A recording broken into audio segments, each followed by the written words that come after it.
우리 마태복음 26장 36절에서 46절,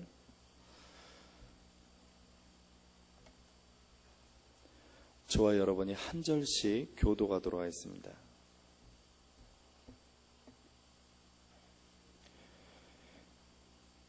마태복음 26장 36절에서 46절, 저와 여러분이 한 절씩 교도가 들어와 있습니다.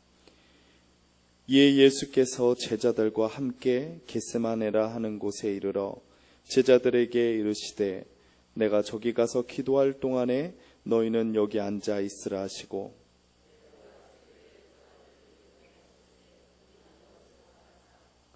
이에 말씀하시되 내 마음이 매우 고민하여 죽게 되었으니 너희는 여기 머물라 나와 함께 깨어 있으라 하시고,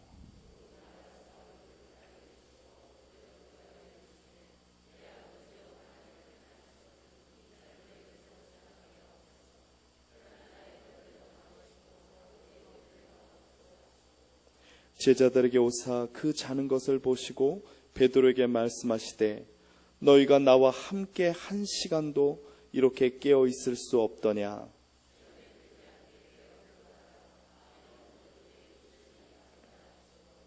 다시 두 번째 나아가 기도하여 이르시되 내 아버지여, 만일 내가 마시지 않고는 이 잔이 내게서 지나갈 수 없거든 아버지의 원대로 되기를 원하나이다 하시고,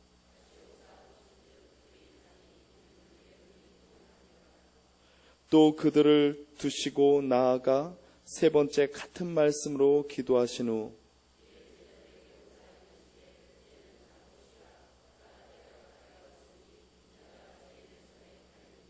함께 읽겠습니다. 일어나라 함께 가자. 보라 나를 파는 자가 가까이 왔느니라. 아멘. 오늘은 특별히 예수님께서 겟세마네 동산에서 기도하신 이 기도를 통해서 주님의 기도하신 그 자세를 같이 한번 보기 원합니다. 오늘 말씀에 보면 주께서 성금요일에 십자가상에 돌아가시 전에 큰 무리가 예수 그리스도를 잡기 전에 겟세마네 동산에서 홀로 기도하시는 장면이 나옵니다. 예전에는 이 본문을 읽으면 한 두세 가지 정도의 의문이 이렇게 떠올랐어요. 예수님이 하나님이신데 정말 인간처럼 죽음 앞에서 참 많이 두려워하시는구나. 하나님도 죽음을 두려워하시나, 이런 생각을 갖곤 했습니다. 또 하나님이 예수님께서 십자가에 달리시는 길 외에는 다른 방법으로는 인간을 구원할 수 없을까, 이런 생각도 해보게 되었습니다. 여기 중에 계신 분들도 저와 비슷한 고민들을 해보신 분들이 있지 않을까 싶습니다.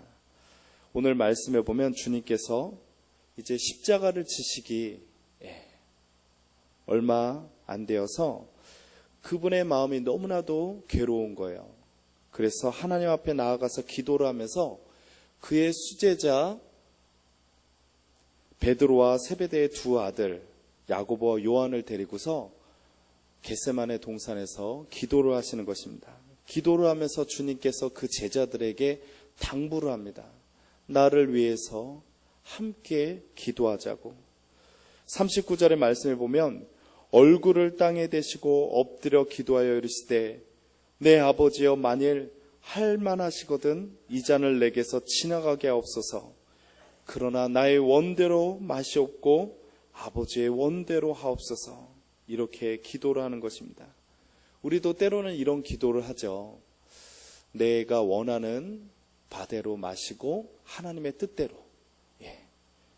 우리는 이렇게 쉽게 기도하지만 나중에 이렇게 돌이켜보면 우리가 원하는 원대로 되어지기를 원할 때가 우리는 참 많은 것 같습니다. 근데요, 이 말씀을 가만히 들여다보면 우리는 이 말씀을 너무나도 빨리 읽습니다. 예수님께서 내 아버지여, 만일 할만하시거든 이 잔을 내게서 지나가게 하옵소서. 그리고 바로 그러나 나의 원대로 마옵시고, 이렇게 기도를 하셨을 거라고 우리는 생각할지 모르지만 지금 이 기도가 총 얼마가 흘러갔습니까? 성경에 나와 있는 대로 묻는 것입니다. 주님께서 제자들을 깨우시면서 뭐라고 얘기하냐면 1시간도 깨어있지 못하느냐. 이 기도를 가지고 1시간 동안 하신 거예요. 1시간 동안. 그러니까 사실 주님의 마음속에는 정말 할 수만 있거든. 정말 하나님, 이 잔을 지나가게 할 수만 있거든. 지나가게 할 수는 없습니까? 그렇게 하나님 앞에 기도한 거예요. 그러면서 마지막에 그러나 나의 원대로 마옵시고 아버지의 뜻대로 하옵소서. 그런데 보면 주님이 이렇게 기도를 몇 번 하십니까? 3번을 합니다. 주님이 이렇게 3번을 하시는 데는요, 그 마음속에 십자가의 그 고통의 죽음이 얼마만큼 두렵고 떨리는지를 우리는 느낄 수 있어야 합니다. 주님이 쉽게 십자가를 지신 것이 아니고 주님이 굉장히 두렵고 떨리는 마음으로 정말 인간적인 생각 안에서는 할 수만 있거든 이 잔을 피하기를 원하셨던 것을 우리가 깨달을 수 있으면 좋겠습니다.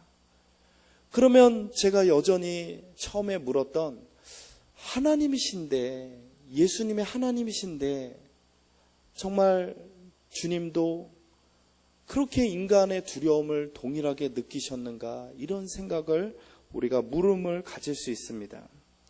우리가 예수님께서 육신의 몸을 입고 오셨다고 할 때 우리는 육신의 그냥 옷을 덧입은 것처럼 우리가 생각할 때가 많습니다. 그냥 인간이 느끼는 작은 부분을 느낀 것처럼 우리가 생각할 때가 많은데요. 그런데 예수님은 참 하나님이지만 참 인간으로 오셨습니다.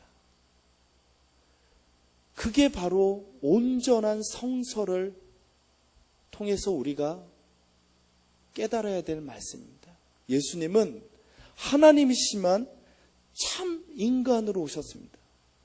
여러분, 참 인간으로 오셨다는 것이 무엇입니까?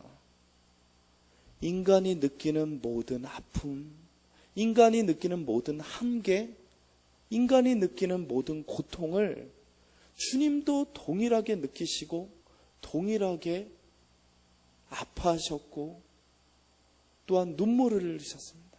그런데 말씀에 보면은 주님께서는 어떤 능력을 베푸시거나 할 때 정말 놀라운 능력들을 베푸십니다. 그런데요, 그 능력들은 나중에 보면 제자들도 하나님의 뜻 안에서 베풀었던 것을 보게 됩니다. 그 말은 무엇이냐면 주님은 하나님이시지만 본인의 마음대로, 본인의 뜻대로 능력을 베푸시지 않으셨어요. 하나님의 뜻 안에서만 능력을 베푸셨습니다. 그 말은 주님 스스로가 하나님이시지만 이 땅에 내려오실 때 그 모든 것들을 다 내려놓고 온전히 하나님의 뜻 안에서 순종하기로 결단하시고 작정하시고 그렇게 이 땅에서 살아가셨다는 것입니다.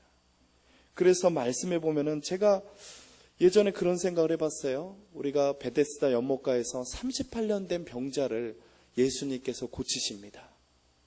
그때 여러분 그 주변에 병자들이 많이 있었던 것을 기억하시죠? 근데 베데스다 연못가에 가셔서 누구만을 고치시냐면 38년 된 병자만을 고치세요. 저는 그런 생각을 해봤어요. 이왕 거기까지 가셨는데 거기에 무리에 있는 사람들을 다 고쳤으면 좋지 않을까. 제가 오늘 신방을 이렇게 청년들 신방, 대학생들 다니는 아이들의 신방을 이제 계획하면서 제가 그 분당 쪽에 있는 학교의 아이들을 다 연락을 했어요. 왜 연락을 했냐면 한날에 신방을 하려고. 왜냐면 이왕 멀리 갔는데 제가 그 다음날 또 가고 그러면은 기름값이며 얼마나 힘들겠어요. 그래서 한날에 제가 그런 생각을 하면서 주님도 이왕 그 멀리 걸어서 가셨는데 이왕 고치실 거 그냥 싹 고치시면 되지 않을까, 이런 생각을 했는데 주님은 그렇게 하지 않으셨어요. 주님은 하나님의 뜻 안에서 가셨고 하나님의 뜻 안에서 고치셨습니다. 그냥 본인의 임의대로 하지 않으셨어요. 우리가 삭개오에게 찾아갔을 때도 주님은 마찬가지셨고요. 우리가 보면 무리 중에 혈루병 앓은 그 여인이 믿음으로 예수님의 옷자락을 만졌을 때도 마찬가지셨어요.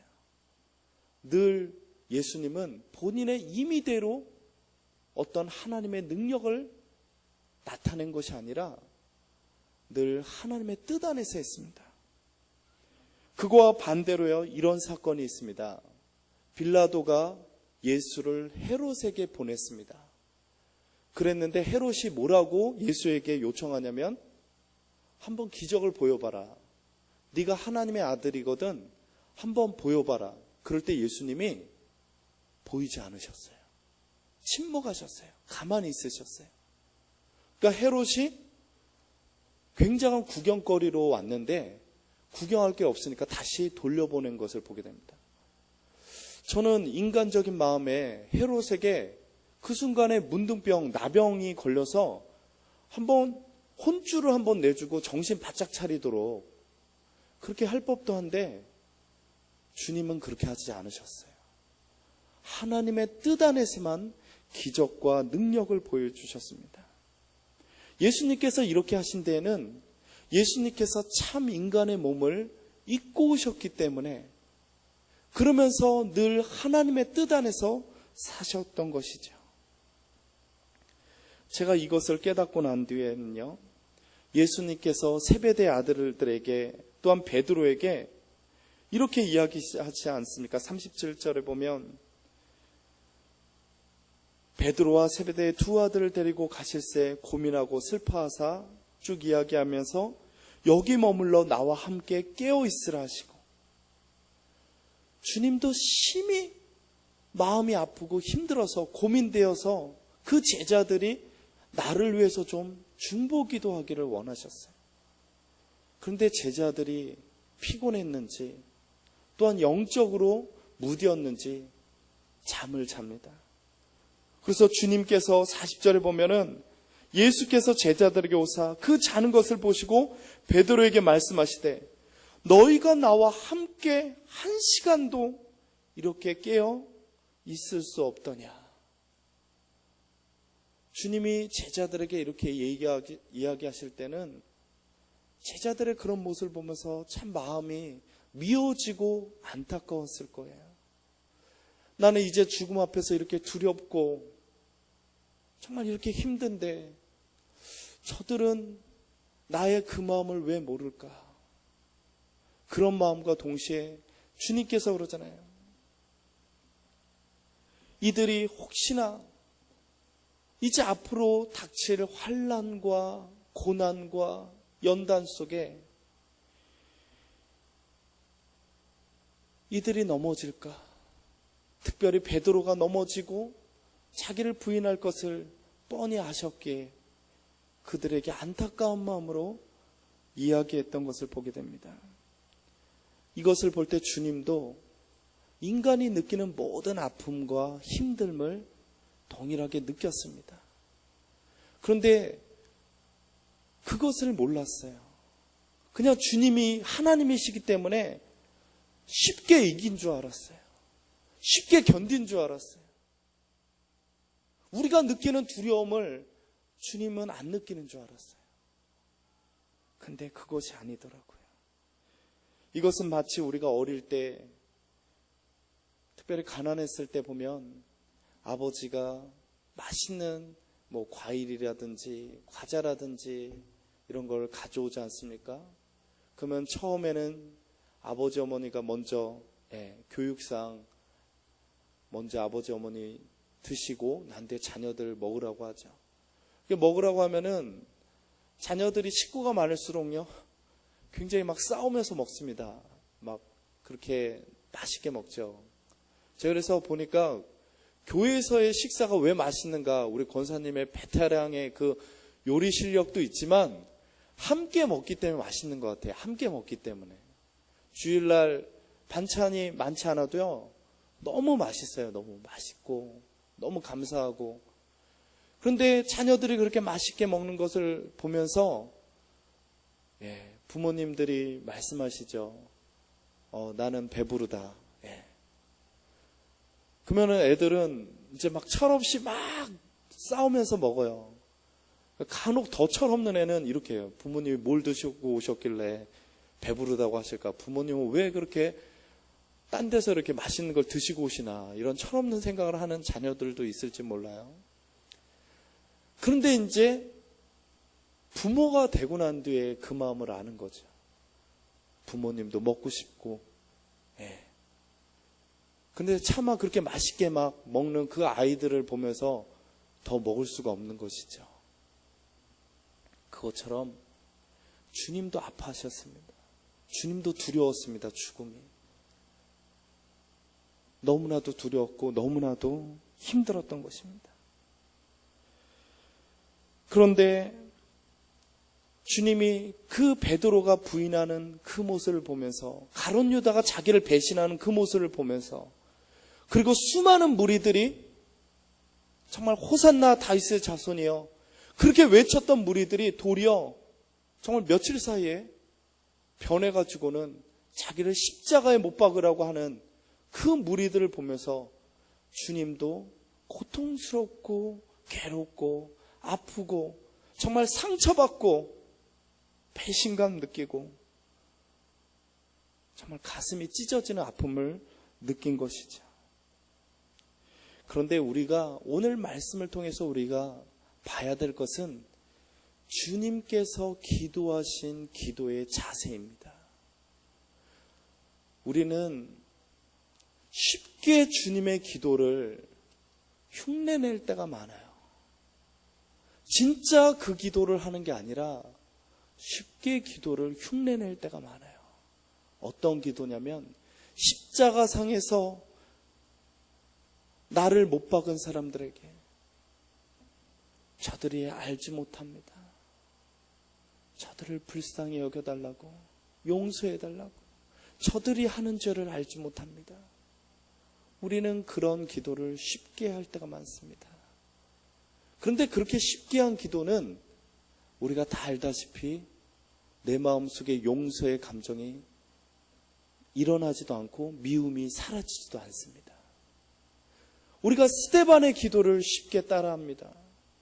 그러나 그런 기도는 우리의 입술에서는 할 수 있을지 모르지만 우리의 마음속에서 진심으로 용서가 나오지 않습니다.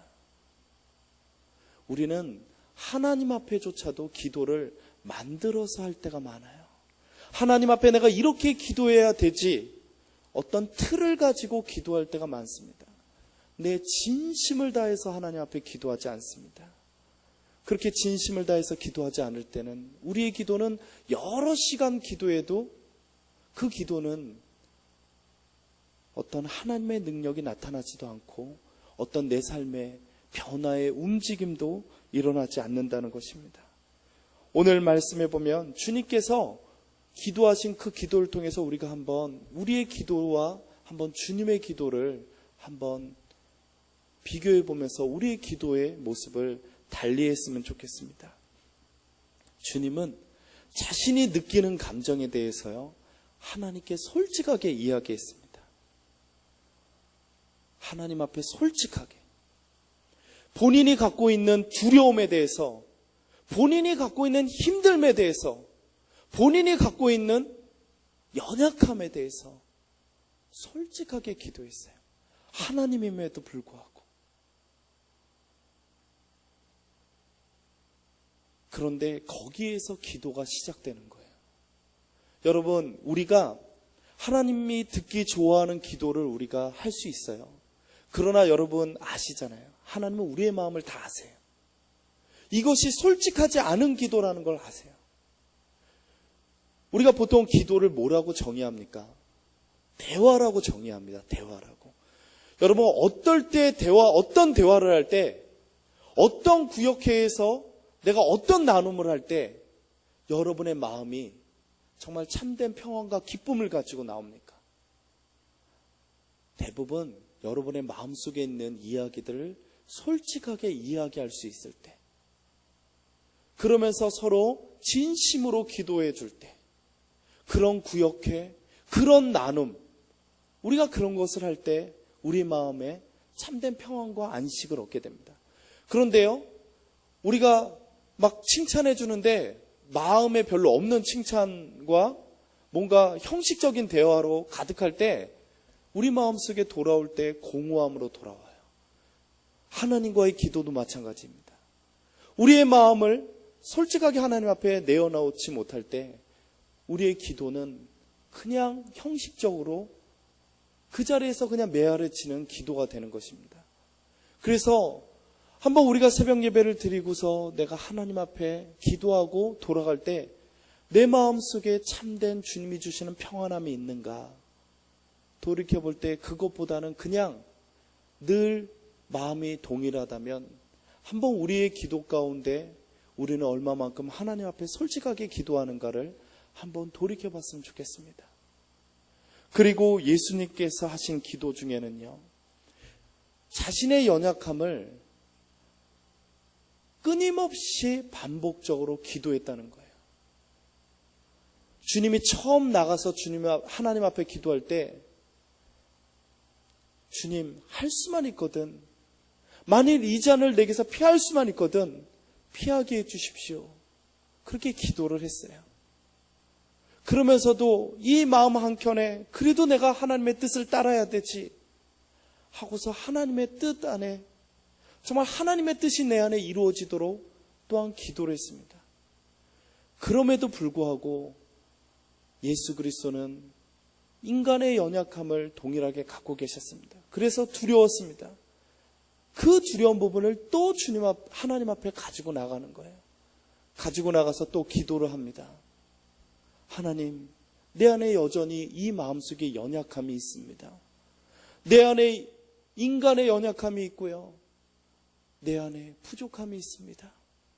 하나님 도와주시옵소서. 그렇게 3번을 기도해요. 그것이 기도입니다. 여러분 한번 여러분이 기도하고 나서 그것이 바로 쉽게 해결된다던가 아니면 내 마음이 쉽게 평안을 얻는다던가 우리가 그렇지 않을 때가 많이 있죠. 왜 그렇습니까? 우리는 연약한 존재이기 때문에, 우리는 부족한 존재이기 때문에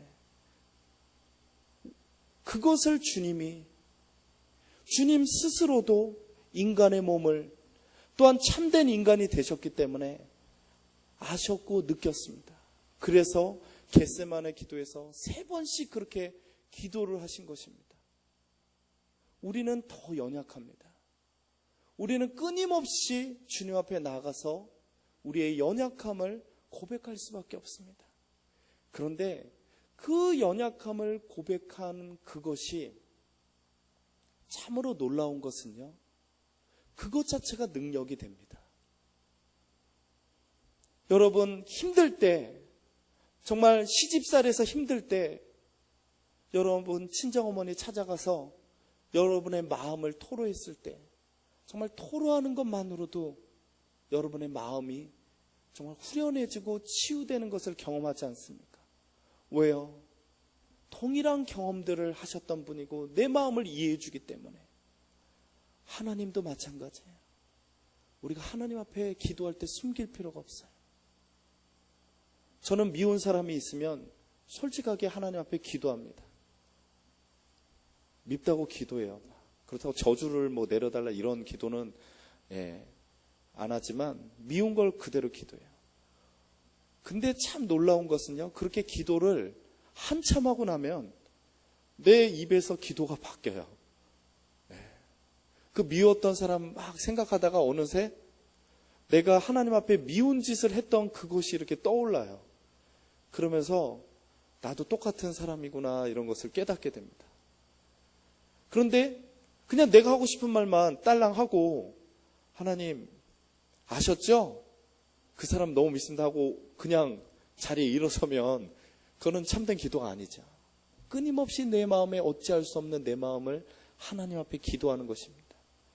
그런데 그렇게 기도하다 보면, 그렇게 하나님하고 대화하다 보면 하나님이 우리 안에서 우리의 마음 가운데 역사하십니다. 그리고 내 마음속에 그 분노가 가라앉으면서 평정을 가지면서 하나님의 본 마음이 어떤지를 헤아려 보게 되고요. 주님께서 정말 나를 어떻게 생각하시는지를 헤아려 보게 되는 것입니다. 그런 헤아림들을 통해서 우리 마음속에 어느새 하나님의 마음이 우리 안에 품어지게 되는 것입니다. 그렇기 때문에 우리가 예수님의 겟세마네 기도를 통해서 우리가 깨달아야 될 것은 크게는 두 가지입니다. 내 마음을 하나님 앞에 진심으로 기도하는 것. 하나님 앞에는 내가 숨길 수도 없고 숨길 것이 없기 때문에 하나님 앞에 진실하게 기도하면서 나가는 것입니다. 그리고요, 우리의 인간의 연약함을 단순하게 합리화시키는 것이 아니라 그 연약함을 하나님 앞에 끊임없이 내어놓는 것입니다. 내어놓고 또 내어놓고 어찌할 수 없는 나의 연약함을 또 내어놓는 것입니다. 그렇게 또 내어놓다 보면 내 안에 하나님께서 내 마음을 움직여 주시는 것들을 경험하게 되고, 그것을 통해서 기도의 능력을 체험하게 되는 것입니다.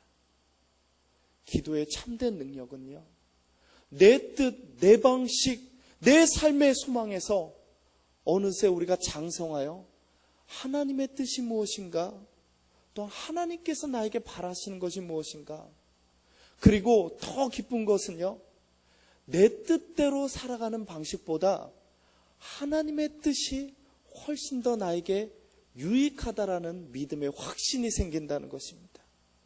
그것은 10년, 20년, 30년 믿음 생활하면서 우리 모두가 조금씩은 다 느꼈을 거라고 생각합니다. 그런데 그것을 우리가 기도 가운데 온전히 깨닫고 느끼고 나아갈 수 있길 원합니다. 우리가 많은 시간을 기도합니다. 우리가 많은 시간을 기도해요. 그런데 기도의 그 체험이 우리가 얼마만큼 있는지를 한번 돌이켜보길 원해요. 제가 많은 분들에게 이렇게 묻습니다. 여러분의 자녀에게 학원을 보내는데, 그냥 쉽게 피아노 학원을 보내는데 1년이 돼도 2년이 돼도 피아노 실력이 똑같다고 한다면, 여러분 과외를 내 자녀에게 고액과외를 시키는데 1년이 되고 2년이 되고 3년이 되고 똑같다고 한다면 여러분은 보내겠습니까? 보내지 않을 거예요. 그런데 우리가 신앙생활할 때 정말 안타까운 것은 우리의 기도의 깊이가 깊어지지 않은 상태에서도 만족한다는 거예요. 여러분이 시간을 하고요, 하나님 앞에 물질을 드리지만 기도의 깊이가 깊어지지 않은 것에 대해서 만족하면서 신앙생활을 한다는 거예요. 왜 기도의 깊이가 깊어지지 않는가? 오늘 겟세마네 동산에서 예수님께서 보여주신 그 기도를 통해서 한번 비교해 보십시오. 나의 기도가 어떤가? 주님과 나의 기도가 어떻게 다른가? 그것을 보면서 우리가 우리의 기도의 모습들이 달라질 수 있기를 간절히 축원합니다. 우리 이 시간에 같이 한번 기도하기 원합니다. 먼저 기도할 때요, 한번